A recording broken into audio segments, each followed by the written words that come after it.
I stood frozen in my office doorway, watching my younger brother Jake settle into my custom leather chair while our mother Sandra carefully moved my business awards to a cardboard box. "The basement has good lighting," Jake announced with that familiar smirk, his fingers already dancing across my computer keyboard. Mom nodded approvingly as she wrapped my college diploma in newspaper. "It's time Jake had a proper workspace. You understand, honey?" 3 years of building my digital marketing consultancy from nothing. 3 years of 16-hour days and sleepless nights. 3 years of transforming this spare bedroom into a professional office with my own sweat and savings. Now they were redistributing it like I was some temporary guest, overstaying my welcome in my own home. Moving into the basement felt like descending into my own personal purgatory. The concrete walls seemed to close in. As I dragged my desk down those narrow wooden stairs, each step echoing with the weight of what had just happened upstairs. The fluorescent bulb flickered erratically overhead, casting sickly shadows across the cramped space that smelled of old laundry and forgotten storage boxes. I'd never planned to live here this long. After losing my corporate marketing position 2 years ago, when the company downsized, moving back home was supposed to be temporary. Dad had just passed away from a sudden heart attack, leaving Mom devastated and Jake completely directionless. The life insurance money Dad left specifically to me was supposed to be my fresh start, but instead I'd used every penny to keep the family afloat while building my consultancy. Jake was 28 years old and had never held a job for more than 3 months. While I worked myself to exhaustion building client relationships and developing marketing strategies, he spent his days immersed in online games, claiming he was exploring his creative potential. Mom enabled his every excuse, cooking his meals and doing his laundry, while I covered the mortgage, utilities, and groceries. But something felt different about this office takeover. It wasn't just about space. Setting up my computer on the wobbly card table I'd found in storage, I noticed my business phone had been ringing constantly. When I finally answered, Mrs. Chen from Pacific Coast Realty sounded confused and frustrated. "Duke, I've been trying to reach you for weeks about our social media campaign. Every time I call, someone tells me you're unavailable or suggests I might want to look elsewhere for services. Are you still interested in our business?" My stomach dropped. "Mrs. Chen, I've been available every day. Who exactly have you been speaking with?" "Well, the young man who answers your business line said you were stepping back from client work and recommended I find another agency." After Mrs. Chen hung up, I frantically checked my email trash folder. Dozens of deleted messages from potential clients, all inquiries from the past month that I'd never seen. My hands shook as I scrolled through consultation requests, project proposals, and follow-up messages that could have generated thousands of dollars in new business. I stormed upstairs to find Jake lounging in my chair feet, propped up on my desk, speaking into my business phone with an authority that made my blood boil. "I understand your concerns, Mr. Thompson, but my brother Duke has been having some reliability issues lately. Perhaps you'd be better served by a more established firm." "Jake," I shouted, causing him to nearly drop the phone. "What are you doing?" He covered the mouthpiece with false innocence. "Just trying to help, bro. You seemed overwhelmed with all these client calls." "Those are my clients. You have no right to answer my business phone or tell anyone anything about my availability." Mom appeared in the doorway, arms crossed defensively. "Jake is just learning about the business world, Duke. He's trying to help manage your workload." "Learning? He's destroying relationships I spent years building. Mrs. Chen almost fired me because someone told her I wasn't interested in her business." Jake shrugged with that infuriating casual attitude. "Maybe you should be more grateful that someone's willing to help with your little hobby business." Hobby. The word hit me like a physical blow. This hobby pays for your food, your internet, your car insurance, and this roof over your head. Mom's expression hardened. "Duke, I won't have you speaking to your brother that way. Jake is trying to contribute to this family and your attitude isn't helping anyone." I stared at them both, realizing this wasn't about learning or helping. This was about something much more calculated and deliberate. That evening, I installed password protection on my computer and changed all my business account passwords. But when I went to check my client files, I discovered Jake had been accessing my laptop for weeks. Browser history showed he'd been studying my client contracts, reading my business correspondence, and even researching my competitors. Mrs. Patterson from next door knocked on the basement window around 9 that night. When I opened it, she leaned in with concern written across her weathered face. "Duke, honey, I couldn't help but overhear some shouting earlier. Is everything all right with your family?" I explained the situation and she shook her head sadly. "I've watched Jake grow up and I love that boy, but what you're describing sounds purposeful. No one accidentally deletes business emails or tells clients to go elsewhere unless they're trying to sabotage something." Her words confirmed what I'd been afraid to admit to myself. The next morning, I woke to find Jake in the kitchen wearing my best business shirt, the navy blue one I'd bought specifically for client presentations. He was speaking animatedly into his phone, pacing back and forth with my laptop tucked under his arm.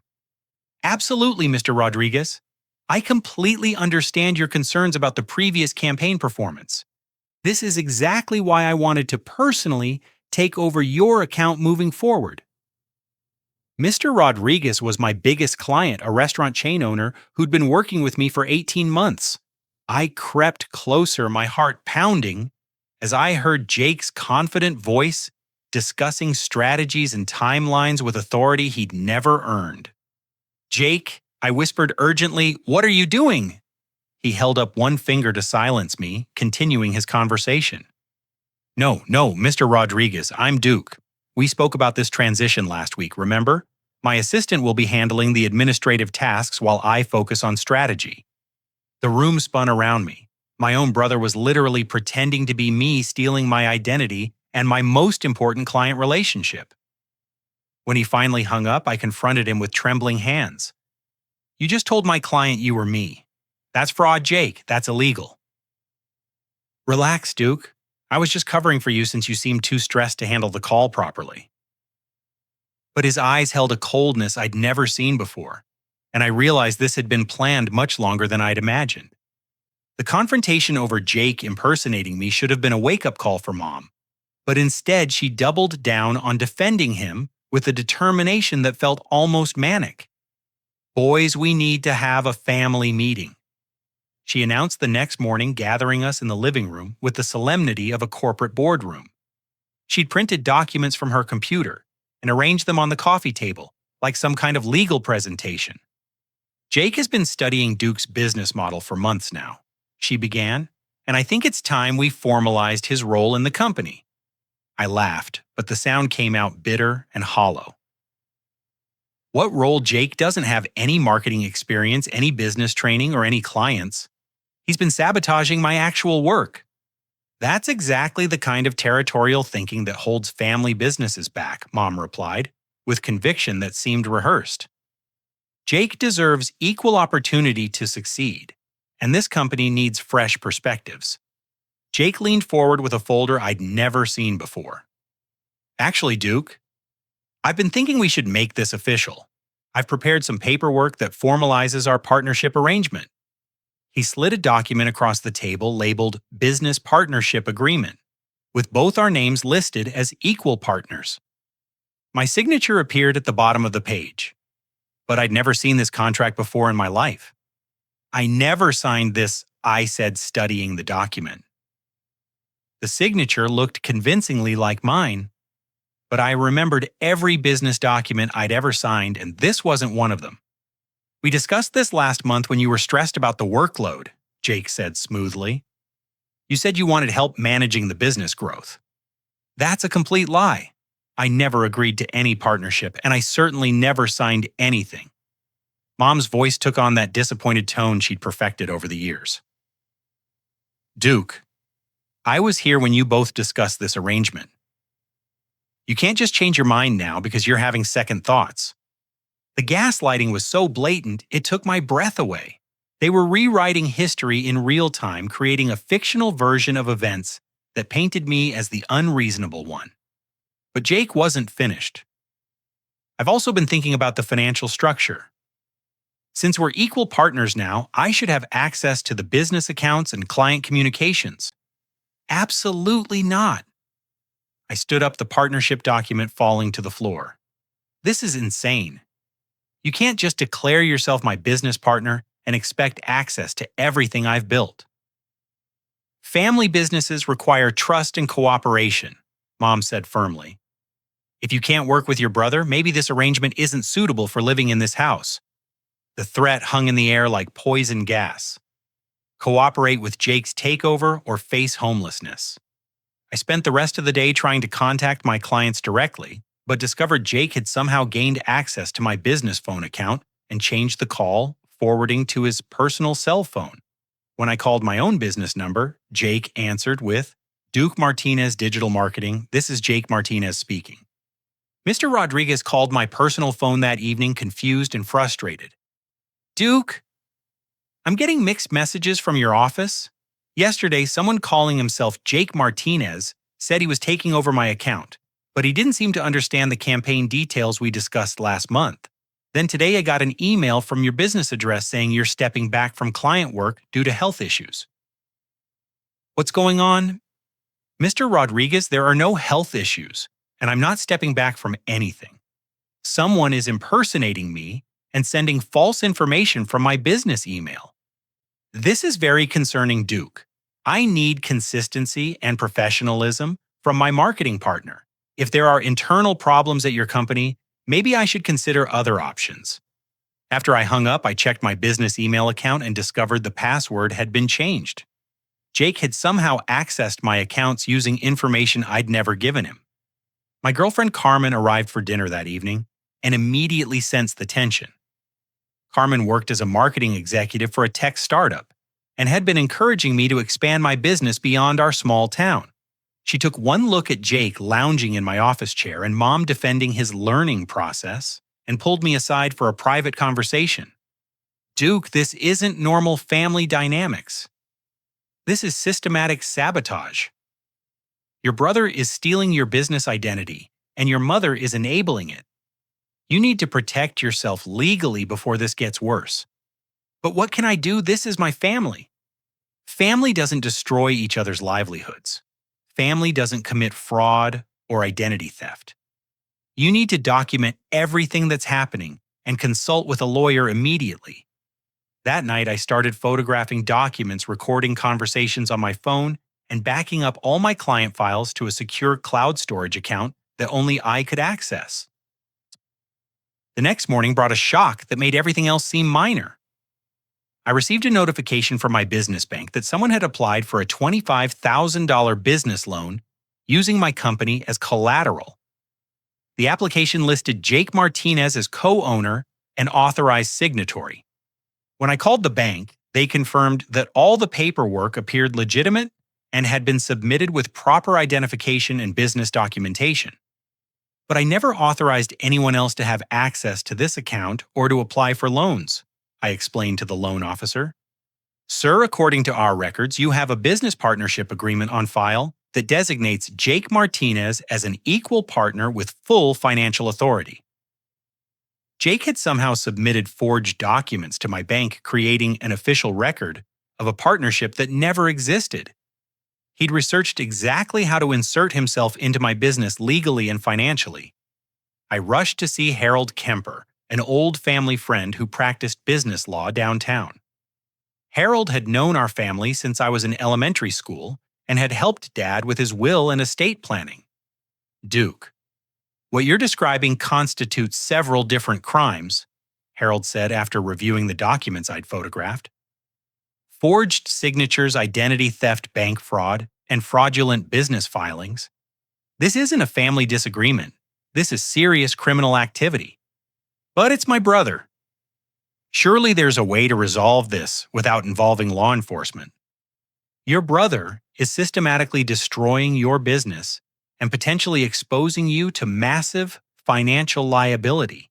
If he defaults on that loan he applied for, you could be held responsible for $25,000 you never borrowed." I left Harold's office with a growing sense of dread. This wasn't about office space or family dynamics anymore. This was about my entire future being stolen by people who were supposed to love and support me. That evening, I discovered Jake had ordered new business cards listing himself as Chief Executive Officer and me as Junior Marketing Associate. The cards used my business address, my phone number, and my company logo, but positioned him as the leader and me as his subordinate. When I confronted him about the business cards and the loan application, he just smiled with that infuriating confidence. Duke, you need to start thinking bigger. We're expanding the business, bringing in new capital, and professionalizing our operations. You should be grateful I'm taking initiative instead of being so territorial about every little detail. Every little detail you forged my signature on legal documents and applied for a loan I never authorized. Those aren't little details, Jake. Those are felonies. Mom appeared with perfect timing to defend Jake's actions. Duke, your brother, is trying to help this family succeed. If you can't appreciate his efforts, maybe you're not the right person to run this business. The betrayal cut deeper than any physical wound. My own mother was actively participating in the destruction of everything I'd worked to build. That night, Carmen came over with a folder full of business formation documents and legal information she'd researched online.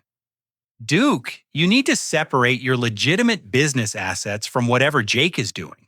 We should form a new company, transfer your real client relationships, and protect your intellectual property before he destroys everything. But even as we planned my legal protection strategy, I could hear Jake upstairs on the phone with someone discussing expansion opportunities and new management structures, as if my business was already completely his to control. The next morning, I woke up to find that Jake had changed the locks on the office door. Standing outside the locked office door with my own key refusing to turn felt like a nightmare I couldn't wake up from. Jake had installed a new deadbolt overnight, and when I knocked, he opened it wearing my best suit and tie, like he was dressed for an important business meeting. Sorry, Duke, but I need privacy for client calls this morning. Maybe we can schedule some office time for you later this week. Schedule office time in my own office that I built with my own money. Our office, he corrected with that maddeningly calm tone. According to our partnership agreement, we share equal access to all business facilities. I pushed past him into the room and froze. My personal photographs had been removed from the walls and replaced with Jake's gaming posters. My business certifications and awards were nowhere to be seen. Even my plants had been relocated to make room for Jake's collection of energy drinks and snack foods. What did you do with my things? I reorganized the space for maximum productivity.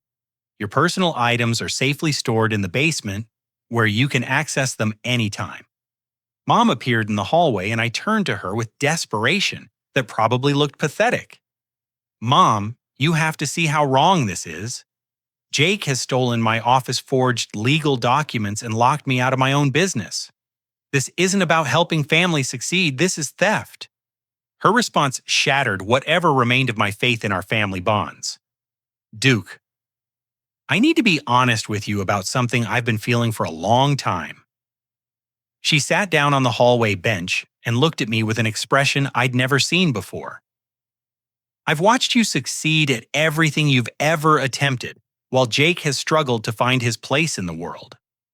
You were always the smart one, the responsible one, the one who figured things out easily. What does that have to do with stealing my business? I feel guilty about favoring you all these years. You got Dad's attention because you excelled in school. You got the inheritance because Dad trusted you with money. You got encouragement and support because everything came naturally to you. Meanwhile, Jake got criticism and disappointment because he wasn't like you.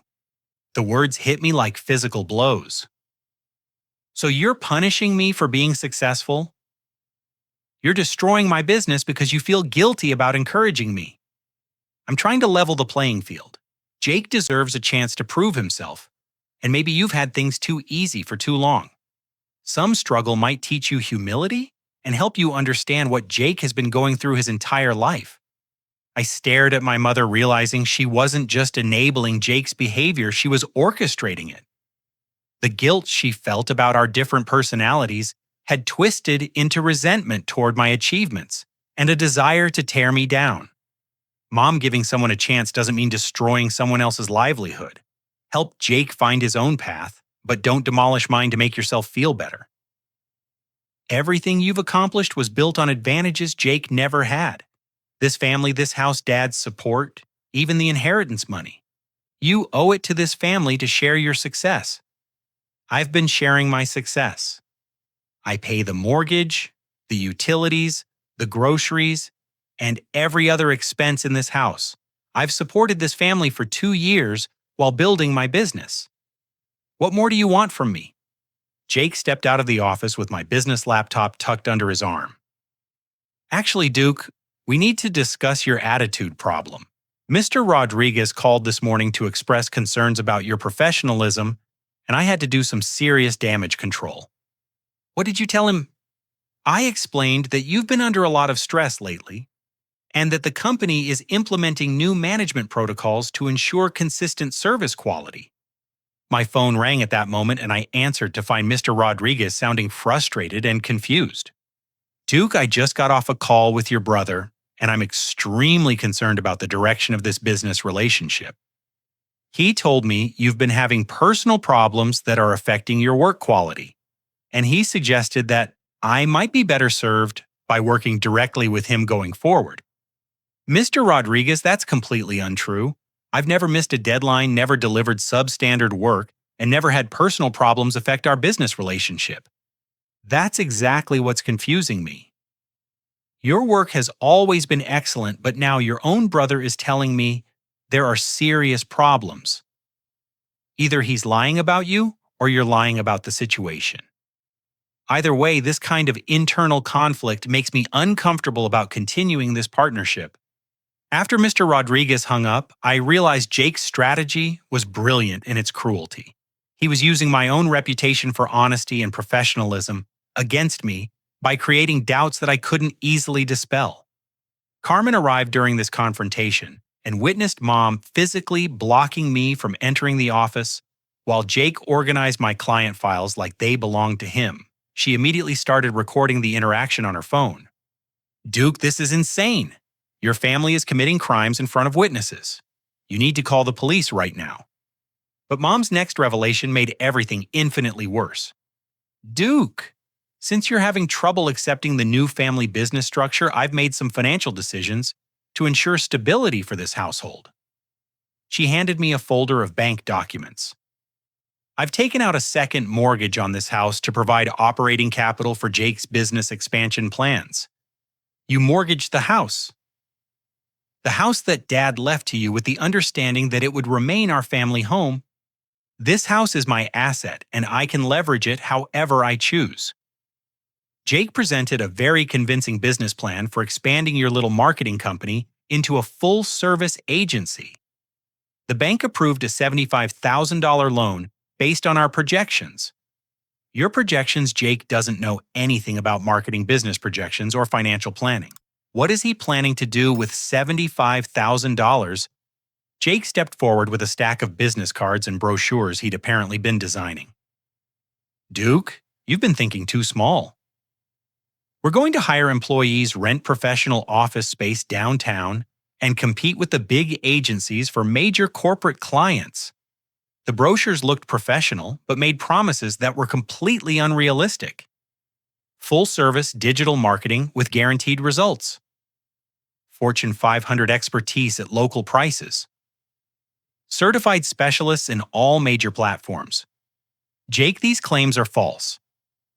We don't have Fortune 500 experienced certified specialists or the capability to deliver guaranteed results. This is fraud waiting to happen. You're just afraid of growth and competition, he replied. Successful businesses require bold vision and risk-taking. Mr. Rodriguez called back within the hour, and this time he sounded angry. Duke, I just received a proposal from someone claiming to represent your company, offering services we never discussed for triple your usual rates. When I called to clarify, your brother answered and told me you'd been replaced as account manager due to performance issues. I'm terminating our contract effective immediately. I watched 18 months of relationship building and trust disappear because of Jake's incompetent meddling. Mr. Rodriguez had been my biggest client and my strongest reference for new business. Losing him would devastate my reputation in the local business community. That evening, I called Harold Kemper at home and explained the escalating situation. Duke, you're describing wire fraud, mortgage fraud, identity theft, and possibly racketeering if this is part of a larger scheme. Your brother could face federal charges, and your mother could lose her house if she can't repay that second mortgage. What can I do to protect myself? Honestly, document everything and get out of there before this situation destroys you financially and legally. If Jake starts signing contracts or making financial commitments using your business identity, you could be held liable for obligations you never agreed to. But even as Harold explained my legal options, I could hear Jake upstairs conducting phone interviews for marketing specialists and account managers he planned to hire with the mortgage money. My breaking point came when I returned to the basement that night to find that Jake had moved all of my personal belongings to a storage unit without my permission. My childhood photos, my college memories, my father's tools, everything that connected me to my history and identity had been erased from the house. Mom handed me a formal eviction notice dated that day. I'm sorry it's come to this, Duke, but your negative attitude is poisoning the family environment. Jake needs space to focus on building his business without your constant criticism and territorial behavior. Standing in that empty basement with an eviction notice in my hands, I realized my family had systematically dismantled my entire life to make room for Jake's fantasy of instant business success. They'd stolen my office, my clients, my business identity, my personal belongings, and now my home. But the most devastating part wasn't losing my material possessions. It was realizing that the people who were supposed to love and protect me had been planning my destruction for months, and they felt completely justified in their actions. That night, I made the hardest decision of my life. Instead of fighting a battle, I couldn't win against people who had already proven they would destroy everything to get their way. I would disappear and let them face the consequences of their choices without my financial support and business expertise to save them. Carmen's apartment became my sanctuary. At 2 a.m, when I loaded my car with the few personal items Jake hadn't already relocated, I moved like a ghost through that house, taking only what I could carry and leaving behind 28 years of family memories that now felt contaminated by betrayal. You made the right choice, Carmen whispered as we carried my computer equipment up to her spare bedroom. Staying there would have destroyed you financially and emotionally. I'd spent the previous evening implementing business continuity protocols I'd hoped I'd never need. Every legitimate client contract contained clauses that tied services specifically to me as an individual consultant, not to any company name or business entity.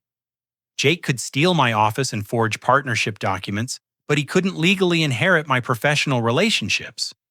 By dawn, I'd transferred all genuine business assets to a new company structure with Carmen as my official business partner. My professional network received detailed emails explaining the situation and providing new contact information. Within 6 hours, my phone started ringing with former colleagues and clients expressing support and offering referrals. Jake woke up that Tuesday morning to discover that the business he thought he'd stolen had evaporated overnight. My laptop was password protected and remotely wiped. My client files were secured in cloud storage he couldn't access. Most importantly, all of the business equipment he'd been counting on was leased in my name and had been remotely disabled by the leasing company. Carmen and I monitored the situation from her apartment as Jake's stolen empire collapsed in real time. His first panicked call to my disconnected business line went to voicemail. Then he tried my personal phone, which I'd switched to a new number. By noon, he was calling Carmen's office trying to reach me through her. Duke needs to come home immediately, he told Carmen's assistant. There are urgent business matters that require his attention. But I wasn't coming home. And urgent business matters were exactly what Jake had brought upon himself. Mr. Thompson from Pacific Northwest Construction, called my new number that afternoon having received my transition email. Duke, I'm relieved to hear from you directly. Someone calling himself Jake Martinez contacted me yesterday, claiming you delegated all client communications to him. When I asked specific questions about our project timeline, he had no idea what I was talking about. Is this person actually associated with your business? No, Mr. Thompson. Jake Martinez has no authority to represent my business or communicate with clients. Any interactions you've had with him should be disregarded completely. Good, because he was trying to renegotiate our contract terms and increase the project budget by 40% with no explanation for the additional costs. The revelation that Jake was attempting to modify client contracts without understanding the work involved confirmed my worst fears about his intentions. He wasn't trying to learn the business. He was trying to extract maximum money from relationships I'd spent years building. Meanwhile, Mom started making desperate attempts to locate me. She called my former colleagues, contacted distant relatives, and even visited my old corporate office, hoping someone could provide my new contact information. Harold Kemper received a tearful call from her that evening. Harold Duke has disappeared and taken all the business equipment with him. Jake can't access any of the client files or business accounts. Is there something legal we can do to force him to return company property? Sandra, based on what Duke showed me, all of that equipment was leased in his name, and the business assets belonged to his individual consultancy. Jake never had legitimate ownership of anything, so Duke hasn't stolen anything. But what about our partnership agreement? Jake has documentation that proves they're equal business partners. Sandra, that document was forged. Duke's signature was copied from other papers without his consent. If you try to enforce that fraudulent contract in court, Jake could face criminal charges for document falsification. While Mom grappled with the legal reality of their situation, Jake faced an immediate crisis that highlighted his complete lack of business competence. Mrs. Chen from Pacific Coast Realty called Wednesday morning looking for the social media content Jake had promised to deliver by the end of the week. When Jake couldn't explain basic concepts like audience targeting or content calendars, Mrs. Chen realized she'd been dealing with someone who had no marketing expertise whatsoever. Young man, I don't know what kind of game you're playing, but I need professional marketing services, not amateur hour. I'm reporting this situation to the Better Business Bureau and considering legal action for fraudulent business practices. By Thursday, Jake was fielding angry calls from 3 different clients, demanding explanations for missed deadlines, unprofessional communications, and completely inadequate work products. He'd promised services he couldn't deliver, quoted prices he'd pulled from thin air, and made commitments he had no ability to fulfill. The $75,000 second mortgage Mom had secured was supposed to fund Jake's business expansion, but instead, it was disappearing rapidly on expensive downtown office rent, unnecessary equipment purchases, and failed attempts to hire employees who quit within days of discovering Jake's incompetence. Carmen and I established our new business in her spare bedroom with nothing but laptops and determination. Within 1 week, we'd secured our first joint client and begun developing systems that were more efficient and profitable than anything I'd created working alone.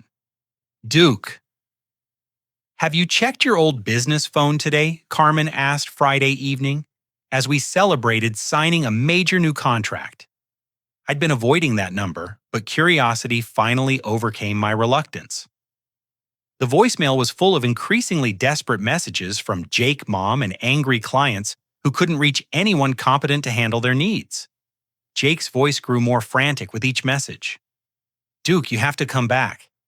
I can't figure out how to access the client databases, and people are threatening to cancel their contracts. Mom says we could lose the house if you don't help fix this situation. But it was Mom's final voicemail that revealed the full scope of their desperation. Duke, honey, I know you're angry, and maybe we made some mistakes, but Jake is in over his head. He spent $15,000 on office furniture and equipment we can't return, and he signed a year-long lease on office space downtown. that cost $3,000 per month. The mortgage payment on the house has doubled, and without your financial contributions, I can't cover the monthly expenses." She paused and I could hear tears in her voice. "Please come home. We can work this out as a family." But working it out as a family would mean rescuing Jake from consequences he'd created and enabling Mom's favoritism that had caused this entire disaster.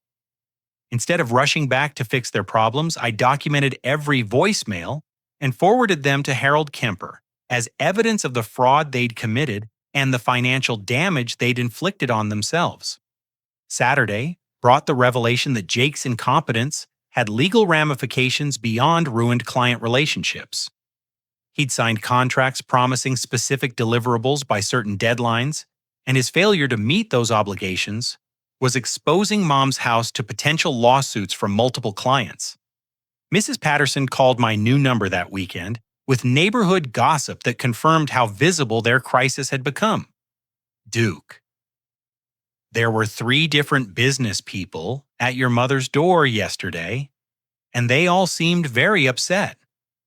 One of them was shouting about breach of contract and demanding to know when Jake would deliver the work he'd promised. Your poor mother looked absolutely mortified." Jake's attempt to become an instant business success had transformed into a public embarrassment that was destroying Mom's reputation in the community where she'd lived for 30 years. But the most satisfying aspect of their collapse was realizing that everything Jake had stolen from me was worthless without the expertise and relationships that I'd developed over years of dedicated work. He could wear my clothes, sit in my chair, and print business cards with my company logo, but he couldn't replicate the knowledge, skills, and professional reputation that made my business valuable. By Sunday evening, Jake's stolen empire had cost Mom's household nearly $20,000 in unnecessary expenses, ruined relationships with multiple clients who would never trust our family name again, and created legal liabilities that could result in additional lawsuits and financial penalties. From the safety and success of my new partnership with Carmen, I watched my former family learn the difference between having access to a business and actually knowing how to run one. But their education was just beginning. The second week of Jake's business adventure brought consequences that made the first week look like a minor inconvenience. Mrs. Chen wasn't just threatening to report his fraudulent practices to the Better Business Bureau. She'd actually filed a formal complaint and was considering a civil lawsuit for the deposits she'd paid for services that Jake couldn't deliver. We paid $2,500 upfront for a comprehensive social media campaign. She explained to the BBB investigator in a call that Jake accidentally answered on speakerphone. Instead of professional marketing materials, we received amateur graphics that looked like they were made by a middle school student, and the person claiming to be Duke Martinez clearly had no understanding of our business model or target audience. Jake tried to explain that he was still learning the technical aspects of digital marketing, but Mrs. Chen's response was swift and devastating. "Sir, this isn't about learning on the job. This is about fraudulent misrepresentation of qualifications and services. We contracted with Duke Martinez based on his portfolio and reputation, not with some unqualified family member pretending to be him." Meanwhile, the mortgage crisis at home was accelerating beyond Mom's ability to manage. The $75,000 second mortgage had seemed manageable when she believed Jake would quickly generate substantial business income. Instead, his failed expansion had consumed nearly $30,000 in 2 weeks with no revenue to offset the expenses. I learned about their financial spiral through Harold Kemper, who received a panicked call from Mom on Tuesday morning. "Harold, the bank is asking questions about the business projections we submitted for the second mortgage. They want to see financial statements and client contracts that prove Jake's business is generating the income we projected." "Sandra, what financial statements? Jake's been running this business for 2 weeks. What income has he actually generated?" "Well, he's been investing in growth and infrastructure. The income will come once he gets established." "Sandra, you borrowed $75,000 based on projected income from a business that doesn't exist, run by someone with no qualifications targeting clients who are already canceling their contracts. This is exactly what Duke warned you would happen. But Harold's warnings couldn't solve the immediate crisis of mounting bills and disappearing income. Without my contributions to household expenses, Mom was struggling to cover basic utilities and groceries, let alone the doubled mortgage payment and Jake's continuing business expenses. Carmen monitored the situation through her network of local business contacts, and the stories she brought home were both horrifying and oddly satisfying. Jake tried to pitch services to my former colleague at Northwest Tech Solutions. He showed up to their office in a wrinkled suit carrying a briefcase full of printed articles about marketing that he'd obviously Googled the night before. When they asked about his experience with their specific industry, he started reading from the articles like he was giving a book report. Did they hire him? They asked him to leave after he suggested they increase their marketing budget by 300% to implement strategies that had nothing to do with their business model. My colleague said it was the most embarrassing sales presentation she'd ever witnessed. But Jake's public failures were creating problems beyond mere embarrassment. The local business community was small and interconnected, and word was spreading quickly about the marketing consultant who was promising impossible results and delivering amateur work. Mr. Rodriguez called Harold Kemper directly after Jake attempted to win back his account with an incomprehensible proposal that quoted services at twice the market rate. Harold, I've known your family for years, and I'm concerned about what's happening with Duke's business. Someone claiming to be his partner contacted me with a proposal that makes no sense financially or strategically. Either Duke has completely lost his expertise or someone is misrepresenting themselves using his business reputation. Harold's response was careful but honest. Tony Duke is no longer associated with the business operations you've been dealing with. If you want legitimate marketing services, you should contact him directly at his new company. The revelation that Duke had started a separate business sent Jake into a panic that manifested as increasingly desperate attempts to maintain his facade of competence. He hired 3 different freelance marketers through online platforms, hoping to outsource the technical work he couldn't perform himself. But Jake's lack of business knowledge made him an easy target for scammers and incompetent contractors. He paid $1,000 for premium social media management software that turned out to be a basic scheduling app available for free. He hired a certified digital marketing specialist who disappeared after receiving a $500 advance payment. Mom discovered these failed investments when she reviewed the bank statements and realized Jake had spent $8,000 on various online services and contractors without producing any measurable business results. Jake, what exactly did we get for all this money? She asked, confronting him in the kitchen while he scrolled through more online service advertisements. Mom, building a professional marketing agency requires significant upfront investment in tools and talent. These are necessary business expenses that will pay for themselves once we start landing bigger clients. But we haven't landed any clients. Every person you've contacted has either canceled their contract or refused to work with us. How do we pay for these investments if there's no income coming in? Jake's response revealed the depth of his delusion about business operations. Duke made it look easy because he was working with small local clients who didn't require sophisticated strategies. I'm targeting Fortune 500 companies and major corporations who pay premium rates for premium services.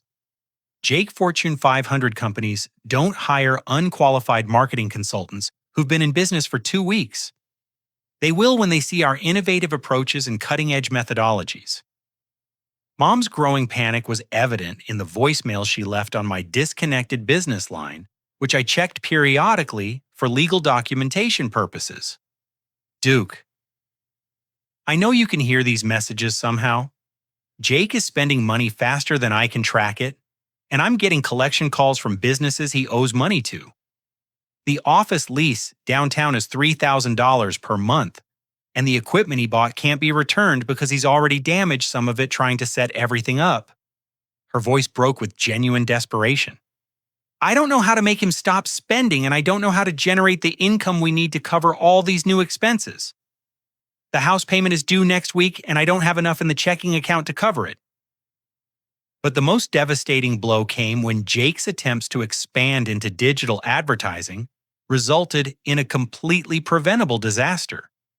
He'd used Mom's credit card to purchase online advertising for his marketing agency targeting keywords related to established competitors without understanding how digital advertising actually works. Within 3 days, he'd spent $4,500 on clicks that generated 0 leads because his landing page was unprofessional and his services were overpriced compared to legitimate alternatives. Worse, several established marketing agencies noticed his amateur ads and reported them to advertising platforms for false claims and trademark infringement. Carmen showed me screenshots of Jake's advertising that her colleagues had shared as examples of how not to market a marketing business. The ads claimed guaranteed ROI of 300% and Fortune 500 expertise at local prices, promises that were not only unrealistic but potentially illegal as false advertising. Duke, your brother, is going to face regulatory action if he keeps making these kinds of claims. The Federal Trade Commission takes false advertising very seriously, especially in professional services. Meanwhile, Mrs. Patterson provided neighborhood intelligence that revealed how visible the family's crisis had become. Duke, your mother, has been crying in the grocery store checkout line twice this week. Yesterday, she had to put back half her groceries because her debit card was declined. Jake came home with another carload of office equipment, but she couldn't afford to buy milk and bread. The image of Mom struggling to buy groceries while Jake spent thousands on business fantasies he couldn't execute created a complex mix of sympathy and vindication. I felt terrible about her suffering, but relieved that she was finally experiencing the consequences of enabling Jake's destructive behavior. Harold Kemper called me directly Thursday evening with news that elevated the situation from family drama to serious legal crisis. Duke, I received a call from an attorney representing Mrs. Chen's real estate company. They're preparing to file a lawsuit against Jake for fraudulent business practices and breach of contract. But because Jake used your business name and claimed to be operating under your authority, they're also naming you as a co-defendant. But I never worked with Mrs. Chen's company. I never signed any contracts or made any promises to them. That's exactly what we'll argue in court. But defending yourself against a lawsuit will still cost you thousands of dollars in legal fees, even if you ultimately win. The realization that Jake's incompetence could result in my facing legal consequences for actions I never took or authorized was the final confirmation that cutting ties with my family had been the right decision. By Friday of that second week, Jake's business adventure had consumed over $30,000 of Mom's borrowed money, generated 0 legitimate income, destroyed the family's reputation in the local business community, and created potential legal liabilities that could result in additional financial penalties. But Saturday brought the revelation that would finally force Jake to confront the reality of his situation. He discovered that all of his professional certifications and industry licenses were completely invalid because they were non-transferable credentials that belonged exclusively to me. When Jake tried to submit a proposal to a municipal government contract, the procurement office informed him that his claimed qualifications couldn't be verified because Duke Martinez was the only person authorized to represent those credentials. Sir, we show that Duke Martinez holds valid certifications in digital marketing and business consulting, but we have no record of Jake Martinez having any professional qualifications in these areas. Jake's response to this reality check was to call my new business line, directly breaking 2 weeks of silence, with a voice that sounded completely defeated. Duke, we need to talk. Jake's call to my new business line came at 9 on a Saturday morning, and the voice that had been so confident and condescending 3 weeks earlier now trembled with barely controlled panic. Duke, I need your help. Everything is falling apart and I don't know how to fix it. I let him talk without responding, curious to hear how he would frame the disaster he'd created. The clients are all angry the bank is asking questions about the business loan, and Mom is getting collection calls from companies I owe money to. I thought I could figure out the marketing stuff by watching online tutorials and reading articles, but it's more complicated than I realized. Jake, this isn't about complexity. This is about you stealing my business forging documents and pretending to have qualifications you never earned. You didn't just fail at marketing, you committed multiple crimes. I know it looks bad, but I was trying to help the family succeed. You were making good money, and I thought if we expanded the business together, we could all be financially secure. You weren't trying to expand anything together. You stole my office, changed my business locks, told my clients I was unreliable, and forged partnership agreements without my knowledge or consent. That's not collaboration, that's theft and fraud. There was a long silence before Jake's voice returned smaller and more desperate. Duke, Mom might lose the house. She borrowed $75,000 expecting my business to generate enough income to cover the payments. But I can't even figure out how to use the software programs you were using. The mortgage company is threatening foreclosure if we miss next month's payment.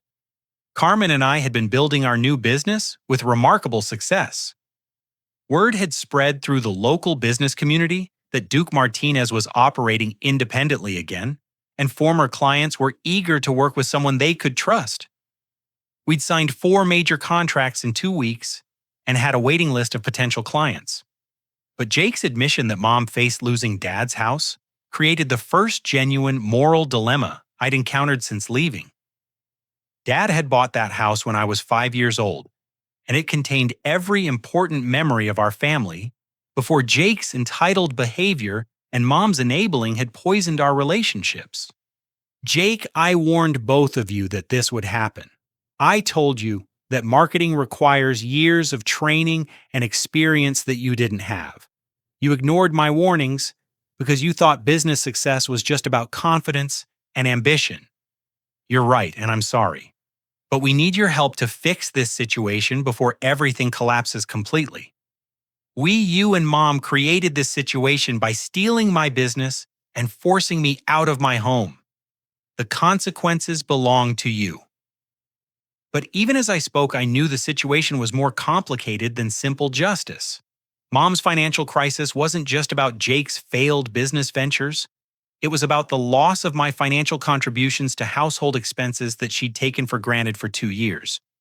Harold Kemper called me that afternoon with a detailed report on the legal and financial chaos my family was facing. Duke, your mother, owes $47,000 on credit cards that Jake used for business expenses. The downtown office lease has 10 months remaining at $3,000 per month. Mrs. Chen's attorney is proceeding with the fraud lawsuit, and 2 other clients are considering similar legal action. What are their options for resolving this? Bankruptcy would discharge most of the debt, but they'd lose the house. Alternatively, if Jake admits to the fraudulent activities and agrees to make restitution to his victims, some of the legal problems might be resolved with payment plans rather than criminal charges. And what about Mom's situation? Honestly, Duke, without your income supporting the household, she can't afford the mortgage payments even without Jake's additional debts. She might need to sell the house regardless of how the business situation gets resolved. The possibility of Dad's house being sold to pay for Jake's business fantasy felt like a final insult to everything our family had once represented. Carmen found me staring out the window that evening, wrestling with conflicting emotions about my family's crisis. Duke, you're thinking about helping them, aren't you?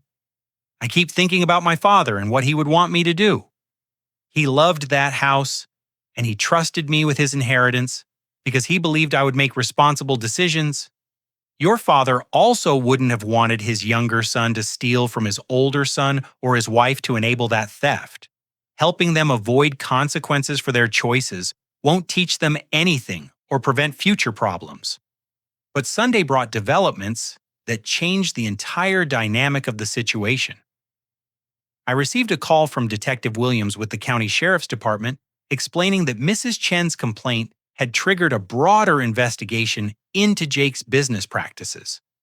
Mr. Martinez, we're investigating allegations of identity theft document forgery and wire fraud related to business activities conducted under your name. Would you be willing to provide evidence and testimony about these alleged crimes? Detective Williams, I've been documenting everything that happened. My attorney, Harold Kemper, has copies of all the fraudulent documents and recorded conversations that prove I never authorized Jake's actions. We'd also like you to participate in a controlled contact with the suspects to gather additional evidence of their admissions to criminal activity. The prospect of my family facing criminal charges rather than just financial consequences forced me to confront the true scope of what they had done and what they were still doing. Monday morning brought a call from Mom that was completely different from her previous desperate voicemails. Her voice was steady and resigned, like someone who had finally accepted an inevitable disaster. "Duke, I need to ask you something and I want you to answer honestly. Is there any way you would consider coming back to help us resolve this situation?" "Mom, what exactly are you asking me to do?" "Jake admits that he's made terrible mistakes and that he never should have tried to take over your business. He's willing to apologize publicly to your clients and return anything he took from you. We just need your expertise to help fix the damage he's caused before we lose everything Dad worked to build. And what happens after I fix Jake's mistakes? Do we all pretend this never happened? Do you continue enabling his irresponsible behavior while expecting me to clean up his future disasters? Duke, I know we hurt you badly, and I know trust will take time to rebuild.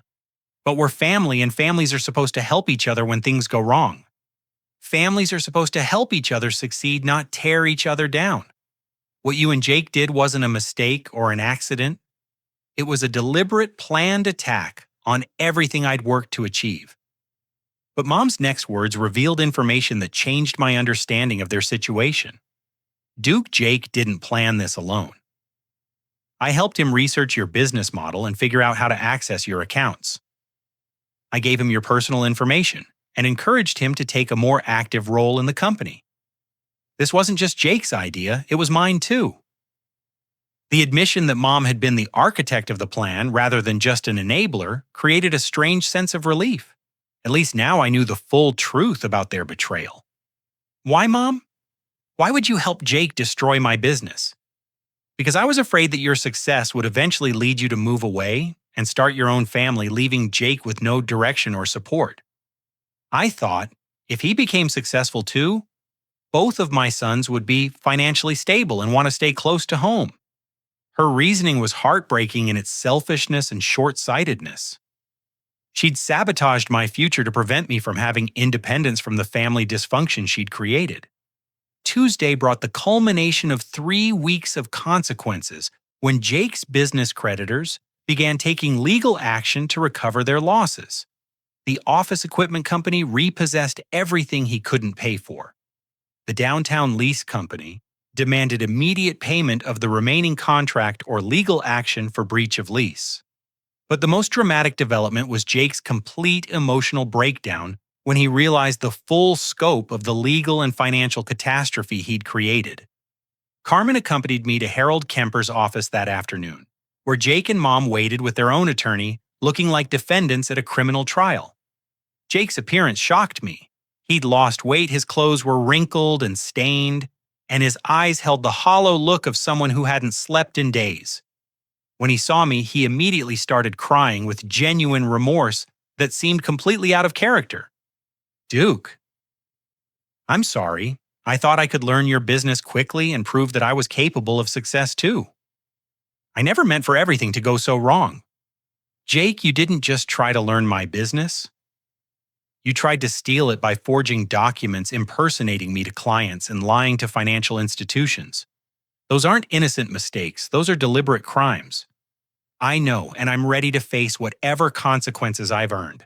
But please, don't let Mom lose Dad's house because of my stupidity." Mom sat quietly during this exchange, and when she finally spoke, her words carried the weight of complete defeat. "Duke, I've spent the last 3 weeks realizing that everything you built was much more complicated and valuable than I understood. Jake and I destroyed in days what took you years to create, and we'll probably spend years paying for our mistakes." Harold Kemper outlined the legal reality they were facing: potential criminal charges for fraud and identity theft civil lawsuits from multiple victims and financial obligations they couldn't meet without declaring bankruptcy. But he also presented an alternative that would require my cooperation. Duke, if you're willing to help resolve the business obligations and provide restitution to the clients who were defrauded, most of the legal problems could be resolved with payment plans and public apologies rather than criminal prosecution. The choice was mine. Let my family face the full consequences of their actions, or use my success to rescue them from disasters they'd created at my expense. Carmen squeezed my hand under the table and whispered, "Whatever you decide, I support you. But remember that helping them avoid consequences won't necessarily help them learn or change." I looked at Jake broken and terrified, and at Mom finally understanding the magnitude of their mistakes. For the first time in weeks, I saw my family as human beings who had made terrible choices rather than as enemies who had attacked me. The decision I made next would determine whether our family relationships could ever be repaired or whether this crisis would permanently divide us. "I'll help," I said quietly, "but only under conditions that ensure this never happens again." The negotiations for my family's redemption took place in Harold Kemper's conference room over 3 intense days, with all parties represented by attorneys and every agreement documented in detail that would protect everyone involved. My conditions were non-negotiable and comprehensive. Jake would publicly apologize to every client he had defrauded, admitting his lack of qualifications and taking full responsibility for the substandard work they'd received. He would enter a court-supervised restitution program, making monthly payments to victims until all damages were repaid. Most importantly, he would complete a year-long business ethics and anger management program before being eligible for any position in my new company. Mom would sell the family house and use the proceeds to pay off the fraudulent second mortgage in Jake's business debts. She would move to a modest apartment that she could afford, independently ending her financial dependence on my income. She would also attend family counseling to address the favoritism and enabling behaviors that had created this crisis. In return, I would use my professional reputation and client relationships to generate sufficient income to cover the restitution payments, provide Mom with a security deposit for her new apartment, and offer Jake entry-level employment once he completed his required programs. Detective Williams attended the final meeting to witness Jake's formal confession to the crimes he'd committed and his agreement to make full restitution rather than face criminal prosecution. "Mr. Martinez," the detective addressed Jake, "you understand that you're admitting to identity theft, document forgery, and wire fraud, all of which are felonies that could result in significant prison time and financial penalties." "Yes, sir. I understand the severity of my actions, and I accept full responsibility for the harm I've caused to my brother, our family, and the clients I defrauded. And you're voluntarily agreeing to this restitution program instead of facing criminal charges. Yes, sir. I want to make things right even if it takes years to accomplish." The public apology process was humbling for Jake, but necessary for restoring my professional reputation. He contacted every client he'd misled, every business he owed money to, and several local business organizations to formally admit his deception and apologize for misrepresenting my company. Mrs. Chen's response was typical of most victims. "Young man, I appreciate your apology, but the damage to my business and the stress you caused my family can't be undone with words. I expect full restitution as promised, and I'll be monitoring your compliance with the payment schedule." The local business community's reaction to Jake's public confession was mixed, but generally sympathetic to my situation. Several colleagues who had heard rumors about the family drama reached out to offer support and referrals for my new business. Carmen and I formalized our partnership during this transition period, creating Duke and Carmen Digital Solutions with clear ownership structure and professional protocols that would prevent any future family interference. Duke, watching you handle this crisis has taught me so much about integrity and family loyalty," Carmen said as we signed our partnership agreements. You could have walked away and let them face criminal charges, but you chose to help them rebuild their lives. Carmen and I realized that true justice isn't just about punishment, it's about restoration and growth.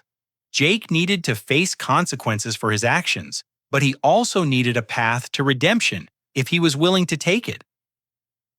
The sale of Dad's house was emotionally devastating, but financially necessary. Mom found a comfortable 2-bedroom apartment 15 minutes away, and for the first time in years, she was living within her own means rather than depending on someone else's income. "Duke, losing the house hurts more than I can express," she admitted as we moved her belongings to the new apartment. "But I'm also relieved to not have the financial pressure of maintaining something I couldn't afford. Your father would have wanted me to be independent and responsible." Jake's transformation during his year-long program was remarkable to witness. The anger management counseling helped him understand how his entitlement and resentment had driven his destructive behavior. The business ethics courses taught him the difference between ambition and competence. "Duke, I never understood how much knowledge and skill your success required," he said during one of our monthly check-in meetings.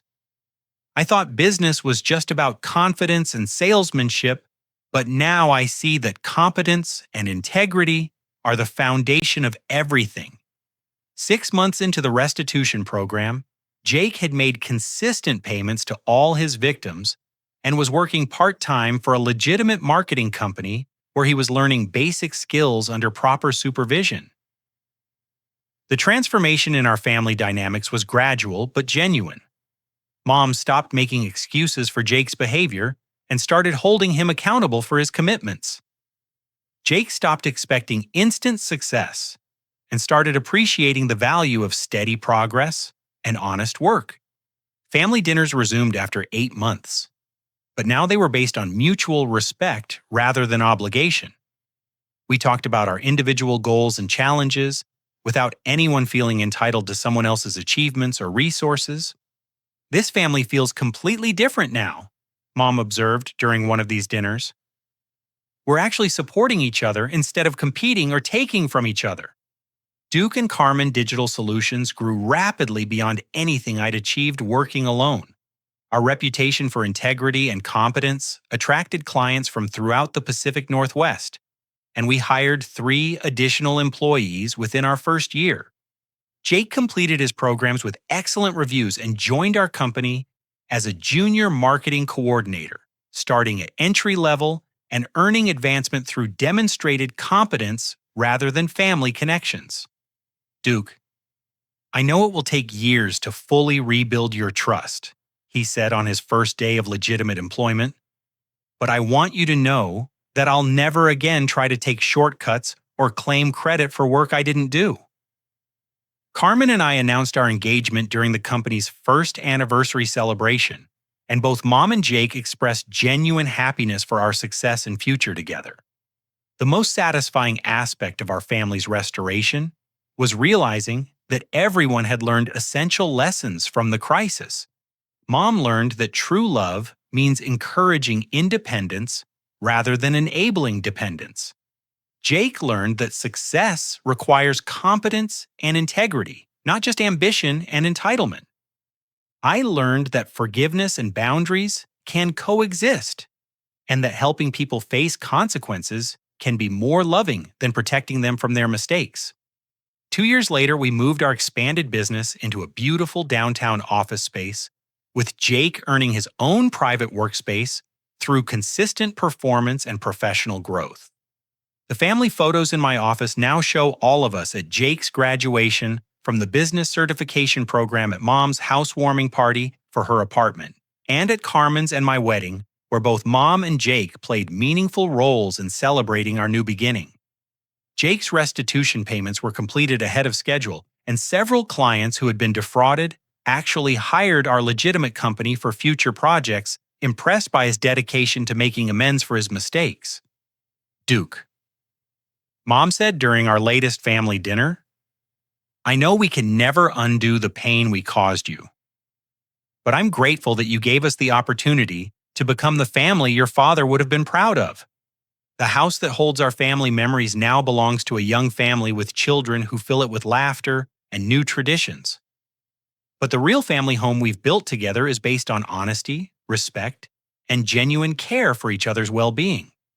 Carmen and I are expecting our first child next spring, and both Mom and Jake are excited about becoming grandmother and uncle to a baby, who will grow up in a family that values integrity and supports each other's authentic success.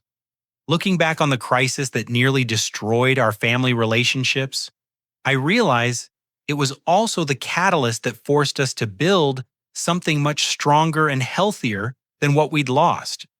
True family doesn't require sharing DNA or living under the same roof. True family requires commitment to each other's growth, respect for each other's boundaries, and the courage to hold each other accountable when love requires difficult conversations. Jake's attempt to steal my business ultimately taught all of us that success built on deception and shortcuts will always collapse, while success built on competence and character creates a foundation strong enough to support everyone who contributes to it. Now I'd love to hear from you. Have you ever faced a situation where family members or close friends tried to take credit for your hard work or success? How did you handle setting boundaries while still maintaining relationships with people you care about? Share your experiences in the comments below, and don't forget to like this video if you found value in this story. If you enjoyed this content and want to hear more stories about overcoming betrayal and building authentic success, please subscribe to the channel and hit the notification bell so you won't miss future videos. Your support means everything to creators like me who are committed to sharing honest stories about real challenges we all face in life. And if this story resonated with you or might help someone else who's dealing with family dynamics or workplace conflicts, please share it with others who could benefit from hearing about resilience, forgiveness, and the importance of standing up for yourself when necessary. Thank you for taking this journey with me. And remember that sometimes the most difficult experiences in our lives become the foundation for the most meaningful growth and the strongest relationships we'll ever build.